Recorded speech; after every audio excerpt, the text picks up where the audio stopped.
The man who changed the speakership and made the House get a true conservative in charge is Florida Congressman Matt Gaetz, and he joins us now. Congressman, really good to have you. Appreciate your time. Big day. I would say, correct me if I'm wrong, it was MAGA versus the Rhinos, and MAGA sent the message to the Rhinos. It's your turn. Their term is history.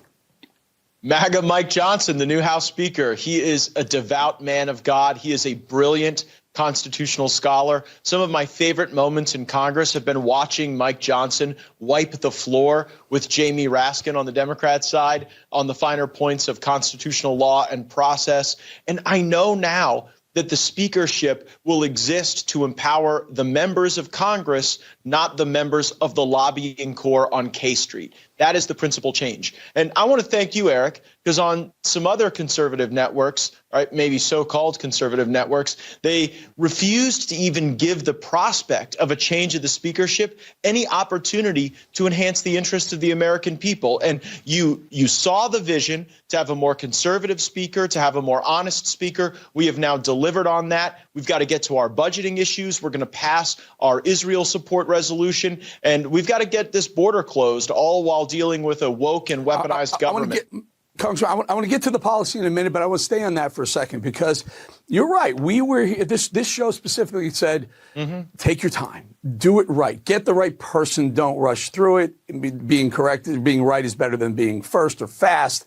And some people on other networks didn't like. Let me explain why I'm saying this. Minutes after. I'll call him Magic Mike. You can call him MAGA Mike. I'll call him Magic Mike Johnson. Somehow got a full House vote, the complete GOP voting for him. Within minutes of his getting the gavel, over on Fox News, Karl Rove comes up. And I can't tell you, he spent 7 minutes explaining why it was going to be so difficult for Mike Johnson, why it was going to be so difficult to keep Kevin McCarthy engaged. And I'm thinking, who the heck cares if McCarthy's engaged or not? It's time. It's a new DC. It's a new speakership. It's a new GOP caucus, is it not? It is, and it would only make sense for Karl Rove, a political mind of yesteryear, to have a moment of nostalgia for a failed speaker of yesteryear. But the last time Karl Rove had a good idea, I think it was like 2004. And wasn't this the guy telling us that there were weapons of mass destruction in Iraq? So he's been a purveyor of political misinformation to Republicans for quite some time.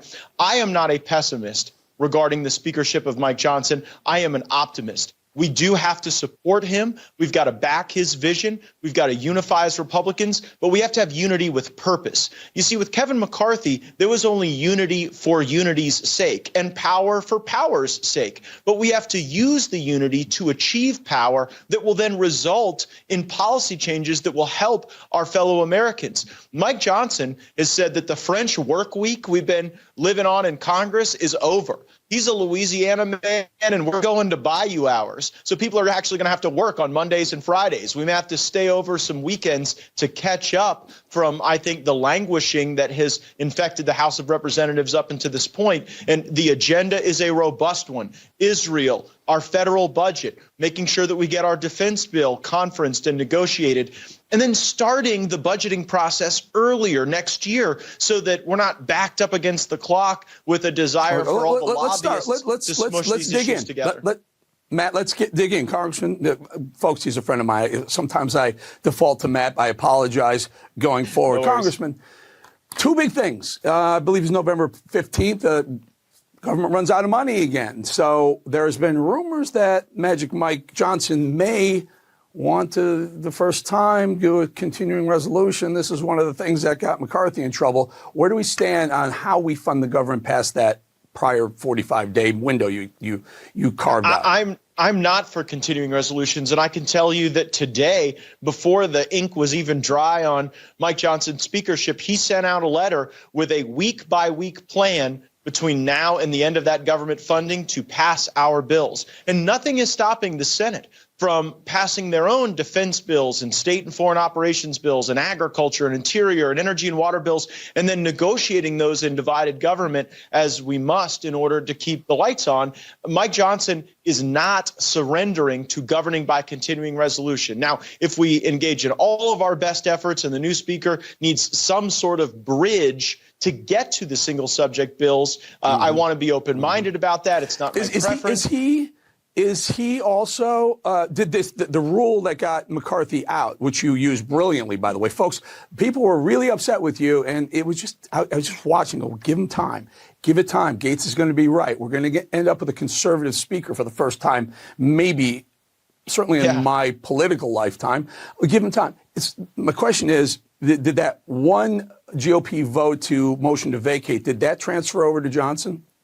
Yes, right now the House rules are the same, and so presumably today, tomorrow, someone could move to vacate the speaker. Now, there are negotiations underway to raise that threshold, and I've said that if my colleagues want me to entertain that concept, I need other anti-corruption accountability measures in exchange for that. Those would include a ban on members of Congress from trading individual stocks, a ban on members of Congress becoming lobbyists, registered foreign agents, and banning lobbyists and political action committees from donating to federal campaigns. If I got those things, I would be negotiable to raise the motion to vacate. You'll also, and by the way, you also have a new speaker that's not indebted to K Street. And that was one of the knocks against McCarthy, is that he was so in bed with K Street, the lobbyists, the lobbyists and the donor factions, that he couldn't govern for the people. It was for the big corporations and the big money interests.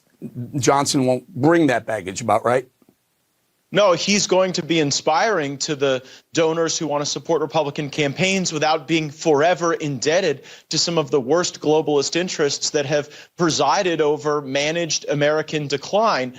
Mike Johnson follows God Almighty and the Constitution in that order. He doesn't follow the whims and wishes of the lobbyists and special interests, and that is refreshing. And that's not uniquely a criticism of Kevin McCarthy. I felt the same way about Nancy Pelosi and even the same way about Paula Ryan before her. This is the chance to break the cycle, to break the fever, to put an honest, just man in charge of the institution. And you've heard him really accept this paradigm of devolving power outside of the speakership. Every other speaker's planned on being speaker, their whole life. They dream of the accumulation and utilization of that power. Mike Johnson didn't think he was going to be the speaker 3-4 days ago, and now he's got the ability to have a fresh start. So they're hand-wringing and crying and bedwetting over at the lobbyist offices, but we're all excited about what we can do here for the American people. One more thing that's looming, overhanging.